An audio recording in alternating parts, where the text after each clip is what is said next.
امت محمد کے لیے اللہ نے جو قانون وضع کیا ہے، عام قانون، کہ عام لحاظ سے ایک نیکی لے کر آئے گا، ایک خیر لے کر آئے گا، اس کا اجر اللہ کے ہاں 10 گنا زیادہ بڑھا چڑھا کے دیا جائے گا، 10 گنا، یعنی ایک نیکی کے بدلے میں اللہ 10 گنا زیادہ اجر و ثواب عطا فرماتی ہے، 10 نیکیوں کا ثواب ہے۔ وَمَنْ جَاءَ بِالسَّيِّئَةِ، لیکن کوتاہی ہو گئی، غلطی ہو گئی، ایک گناہ لے کر آئے گا، اس کا بدلہ بھی ایک ہی دیا جائے گا۔ یہ امت محمدی پہ اللہ نے خیر کا معاملہ کیا، اپنے نبی کی دعاؤں کی برکت سے اللہ کریم نے اس امت پہ بڑی مہربانی کی۔ جو نبی راتوں کو اٹھ کر دعائیں کرنے والا، اپنی امت کے لیے رونے والا، اللہ رب امتی میری امت کا کیا بنے گا؟ وَإِن تُعَذِّبْهُمْ فَإِنَّهُمْ عِبَادُكَ وَإِن تَغْفِرْ لَهُمْ فَإِنَّ اللَّهَ غَفُورٌ رَحِيمٌ۔ اللہ اگر میری امت والوں کے گناہوں کو دیکھ کر تو پکڑنا چاہے، اللہ تجھے پوچھنے والا تو کوئی نہیں ہے، لیکن اللہ میری آنسوؤں کو دیکھ کر اللہ میری امت والوں کو معاف کرے، پھر بھی تجھ سے پوچھنے والا کوئی نہیں ہے، تو غفور رحیم گا۔ اللہ نے پہلا قانون بیان کیا کہ جو نیکی لے کر آئے گا اللہ اس کے بدلے میں 10 گنا زیادہ اس کو بدلہ دیں گے، اور گناہ لے کر آئے گا تو گناہ کے بدلے میں ایک ہی گناہ کا بدلہ دیں گے، ایک ہی گناہ لے کر آئے گا۔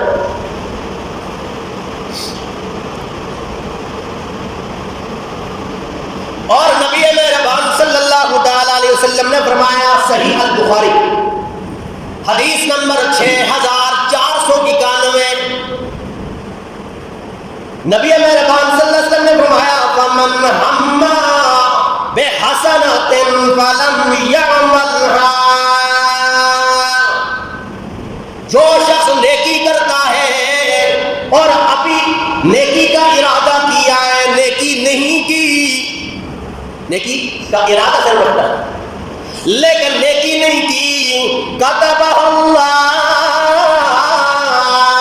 لَهُ عِنْدَهُ حَسَنَةً كَامِلَةً، تو اللہ کے ہاں اس کے لیے کامل نیکی اللہ کے ہاں پہلے سے لکھ دی جاتی ہے، صرف ارادے کا ثواب اللہ دیتا ہے، نیک کام کا ارادہ، نیت، ابھی نیکی کی نہیں ہے ان کا ثواب اللہ پہلے لکھ دیتا ہے۔ تو ہم عرض کر رہے تھے کہ خوش نصیب ہیں وہ لوگ جو اعمال یہاں پہ کرتے ہیں، ان کا ثواب حج اور عمرے کا اتنا ہوتا ہے کہ گویا اللہ کے راستے میں حج اور عمرہ کیا۔ اس میں سے پہلا شخص ہے نماز کے لیے گھر سے وضو کر کے آنے والا، کتنا آسان عمل ہے، وضو کر کے نماز کے لیے گھر سے آنے والا، شرط ہے گھر سے وضو کرنا اور نماز کی نیت سے آنا۔ حضرت سیدنا ابو امامہ رضی اللہ تعالیٰ سے روایت، سنن ابو داؤد اور حدیث نمبر 558، نبی مہربان صلی اللہ تعالیٰ علیہ وسلم نے فرمایا، من خرج من بیتہ متطہرا الی صلاۃ مکتوبہ فاجرہ کاجر الحاج والمحرم، فرمایا وہ شخص جو اپنے گھر سے پاک ہو کر نکلتا ہے، یعنی وضو کر کے، اور نکلا بھی اس ارادے سے کہ فرض نماز پڑھنے کے لیے آ رہا ہے، فرمایا اس کا ثواب اللہ کے ہاں کا اجر الحاج، ایک حج کے برابر اس کو ثواب ملتا ہے، حج کے برابر۔ کتنا آسان دین ہے ہمارا، ہم نے غور ہی نہیں کیا اس بات۔ اور حضرت ابو سعید خدری رضی اللہ تعالیٰ عنہ سے روایت ہے کہ رسول اللہ صلی اللہ علیہ وسلم صحابہ کو فرمانے لگے کہ الا ادلکم ما یکفر اللہ بہ الخطایا ویزید بہ فی الحسنات، اے میرے صحابہ کیا میں تمہیں ایسے اعمال نہ بتلاؤں کہ جس کے کرنے سے تمہاری خطائیں اللہ معاف فرما دیتی، تمہاری نیکیاں بڑھ جاتی ہیں؟ کیا تمہیں ایسے اعمال نہ بتلاؤں؟ اب وہ تو تھے صحابہ کرام، قرآن ہر لہجہ نیکی کے کاموں کے لیے تیار رہتے تھے۔ اور آج کا معاشرہ آپ دیکھیں، یہاں نیکی کا کام ہے، اس میں کتنے لوگ آگے بڑھنے کے لیے تیار ہوتے ہیں؟ شر کے لیے تو بہت سے لوگ تیار رہتے ہیں، شرور پھیلانے کے لیے، فتنہ اور فساد پھیلانے کے لیے تو بہت سے لوگ تیار رہتے ہیں، لیکن خیر کا کام کرنے کے لیے کتنے لوگ تیار ہوتے ہیں؟ ہم نے اکثر عرض کیا ہے کہ نبی مہربان صلی اللہ علیہ وسلم نے فرمایا پہلی صف کے فضائل ثواب کا اگر تمہیں پتہ چل جائے تو مسجدوں میں جھگڑی شروع ہو جائے، ہر بندہ کہنے پہلی صف میں کھڑو،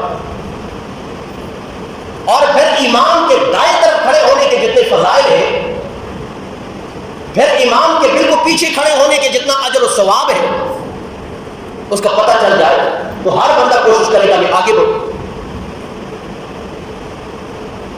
اس میں کتنی سستی کی جاتی ہے، بعض لوگ پہلے آتے ہیں لیکن پہلی صف کے اندر کھڑے ہونے کے لیے تیار نہیں۔ ایک تو اپنی آسانی کی جگہ ہم ڈھونڈتے ہیں، اور دوسرا اگلی صف پہ کسی اور کو آگے کرنے کی ہم کوشش کرتے ہیں، خود پیچھے ہٹنے کی کوشش کرتے ہیں۔ جس طرح اللہ نے فرمایا کہ وَسَارِعُوا إِلَىٰ مَغْفِرَةٍ مِّن رَّبِّكُمْ، کہ مغفرت اور بخشش کے کاموں میں ایک دوسرے سے آگے بڑھنے کی کوشش کرو، جلدی کرنے کی کوشش کرو۔ وَجَنَّةٍ عَرْضُهَا السَّمَاوَاتُ وَالْأَرْضُ، اور اس جنت کے لیے کوشش کرو، محنت کرو، آگے بڑھنے کی کوشش کرو کہ جس کا عرض صرف زمین و آسمان کے برابر ہے، عرض، اور وہ جنت بڑی کتنی ہوگی اللہ بہتر جانتا ہے۔ اللہ یہ کون لوگ ہیں؟ فرمایا اعدت للمتقین، یہ متقی لوگوں کے لیے تیار کر رکھی گئی ہے یہ جنت، اور یہ خصلتیں، یہ کمالات متقی لوگوں کے اندر ہوں۔ تو ہم عرض کر رہے تھے کہ نماز کے لیے آنا اور وضو کر کے آنا یہ ایک حج کے برابر ثواب۔ نبی مہربان صلی اللہ علیہ وسلم نے فرمایا کیا تمہیں ایسے اعمال نہ بتاؤں جس سے تمہاری نیکیاں بڑھنے والی ہیں، تمہارے گناہ معاف ہونے والے ہیں؟ اب صحابہ کرام نے فرمایا اے اللہ کے نبی کیوں نہیں، ہم اسی کی تو طلب کرنے والے ہیں، ہم طلبگار ہیں، ہمیں ایسے اعمال بتلائے جائیں کہ جس کے کرنے سے ہمارے گناہ کم ہو جائیں، ہماری نیکیاں بڑھ جائیں۔ تو نبی مہربان صلی اللہ علیہ وسلم نے فرمایا اس باب الوضوء علی المکارہ، تنگی کے موسم کے اندر، تنگی کے موسم، سردی کے موسم کے اندر کامل وضو کرنے والا، کامل وضو۔ آج کا دور تو تھا نہیں کہ جس میں اتنی آسانیاں ہیں، گرم پانی میسر ہے، لیکن وہ دور تھا سردی کا، اور سردی کے اندر ٹھنڈے پانی سے وضو کرنا۔ پھر کامل وضو کا مطلب یہ ہے کہ اعضاء کو تین مرتبہ دھونا، ایک دفعہ دھونا اتنا مشقت ہوتا ہے، اتنے تکلیف دہ عمل ہوتا ہے، اور پھر 3 مرتبہ جسے کہتے ہیں کامل غسل. فرمایا تکلیف تمہاری رائگاں نہیں جائے گی، اللہ کے ہاں تمہاری درجات بلند ہوں گی، تمہاری نیکیاں زیادہ ہوگی، تمہارے گناہ معاف ہوں. اور فرمایا کثرت الخطا الی ہذہ المساجد، اور مسجدوں کی طرف آنے والا، مسجدوں کی طرف آنے والا، نماز کے لیے آنے والا، خیر کے لیے آنے والا، ہر قدم پہ اس کے گناہ معاف ہوتے ہیں، اس کی نیکیاں بڑھ جاتی ہیں. وانتظار الصلاۃ بعد الصلاۃ، ایک نماز کے بعد دوسری نماز کا انتظار کرنے والا، ایک نماز کے بعد دوسری نماز کا انتظار کرنے والا مومن مسلمان، اس کی نیکیاں اللہ کے ہاں بڑھ جاتی ہیں اور اس کے گناہ معاف کیے جاتے ہیں. آسان دین ہے، اور ہم نے عرض کیا کہ جو پاک ہو کر نماز کے لیے آتا ہے، ایک حج کے برابر اس کو ثواب، ایک حج کے برابر. گویا نہ آپ نے زیادہ نہ لیا، نہ آپ نے سفر بالا، سفر کے لیے گئے، یہاں ہی وہ عمل کیا، آپ کو حج کا ثواب ہے. اللہ ہماری دعا ہے کہ سب کو حج بیت اللہ نصیب فرمائے، لیکن یہاں پہ بھی یہ اعمال کرنے کی اللہ توفیق نصیب فرمائے کہ جس کا ثواب حج اور عمرے کے برابر. اور دوسرا آدمی نماز فجر اور نماز اشراق پڑھنے والا، نماز فجر اور نماز اشراق پڑھنے والا. حضرت انس رضی اللہ تعالیٰ عنہ سے روایت، سنن ترمذی کی روایت، حدیث نمبر 586، فرمایا من صلی الغداۃ فی جماعت، جو آدمی صبح کی نماز پڑھتا ہے جماعت کے ساتھ، ثم قعد، پھر بیٹھا رہتا ہے، یذکر اللہ، اللہ کی یاد کرتا رہتا ہے، ذکر و اذکار میں مشغول ہوتا ہے، حتی تطلع الشمس، یہاں تک سورج طلوع ہو جاتا ہے. طلوع ہو گیا، سوا نیزے پہ سورج پہنچ گیا. ثم صلی رکعتین، سورج کے بلند ہونے کے بعد جو نماز پڑھی جاتی ہے اسے اشراق کہتے ہیں. وہ نماز 2 رکعت نماز پڑھی، فرمایا کانت لہو کاجر حجۃ و عمرہ، اس کا ثواب اللہ کے ہاں ایک حج اور ایک عمرے کا ثواب ہوتا ہے. فرض نماز جماعت کے ساتھ فجر کی نماز پڑھی، اس کے بعد اشراق کی نماز 2 رکعت پڑھی. یہ چند منٹ آپ کی اتنی قیمتی بن گئی کہ اللہ کے ہاں آپ کو اتنا ثواب ہو گیا کہ گویا آپ نے اللہ کے راستے میں حج اور عمرہ کر دیا. بڑے فضائل ہیں فجر کی نماز کے. اور نماز عشاء کے بارے میں بھی فرمایا، نماز عشاء جو فرض نماز ہے، کہ صلاۃ العشاء فی جماعت تعدل حجۃ او صلاۃ الغداۃ فی جماعت تعدل عمرہ. فرمایا جو آدمی عشاء کی نماز جماعت کے ساتھ پڑھتا ہے، تعدل حجہ، گویا اس کا ثواب اللہ کے ہاں ایک حج کے برابر ہوتا ہے. اور صلاۃ الغداۃ، اور ساتھ جس آدمی نے عشاء کی نماز پڑھی اور اس کے ساتھ صبح ہوئی، صبح کی نماز بھی پڑھی جماعت کے ساتھ، تعدل عمرہ، اس کو عمرے کا ثواب بھی ہوتا ہے، حج اور عمرے کا ثواب. وہ کتنے خوش نصیب ہیں، اعمال تو یہاں کر رہے ہیں، حج اور عمروں کا ثواب اسے ہو رہا.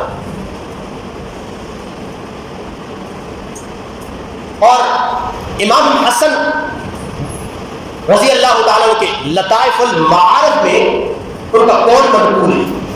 حضرت حسن رضی اللہ عنہ فرمایا مشیُک فی حاجۃ اخیک المسلم خیر لک من حجۃ بعد حجہ، کہ کوئی شخص اگر کسی بھائی کی ضرورت پوری کرتا ہے، جانی یا مالی، کسی بھائی کی ضرورت پوری کرتا ہے چاہے وہ جانی ہے جوان، اس کو بھی ثواب۔ حجۃ فرضی حج کے بعد حجۃ نافلہ نفلی حج کا بھی ثواب ہوتا ہے۔ وہ ایک آدمی نے فرضی حج بھی کیا اس کا ثواب بھی، اور جو نفلی حج کیا اس کا ثواب۔ حضرت عبداللہ ابن عباس رضی اللہ تعالیٰ عنہ اعتکاف پہ بیٹھے ہوئے تھے، اور اعتکاف پہ بیٹھنے کا ثواب دو حج اور 2 عمروں کا ثواب ہوتا ہے۔ حضرت عبداللہ ابن عباس کے پاس آ گیا ایک شخص، کہا حضرت آپ میرے ساتھ چلیں گے تو میری ضرورت پوری ہوگی، میرا آپ کے ساتھ کام ہے۔ عبداللہ ابن عباس رضی اللہ تعالیٰ نے جوتا لگایا، فوراً چل پڑے، مسجد سے باہر نکل گئے۔ کسی نے کہا حضرت آپ تو اعتکاف میں تھے، اعتکاف کے ثواب سے محروم ہو گئے۔ کہا نبی مہربان صلی اللہ علیہ وسلم سے میں نے سنا کہ جو اعتکاف کرتا ہے تو حج اور عمرے کا ثواب ہوتا ہے، لیکن جو کسی کی ضرورت پوری کرتا ہے اس کو کئی حج اور عمروں کا ثواب ہوتا ہے۔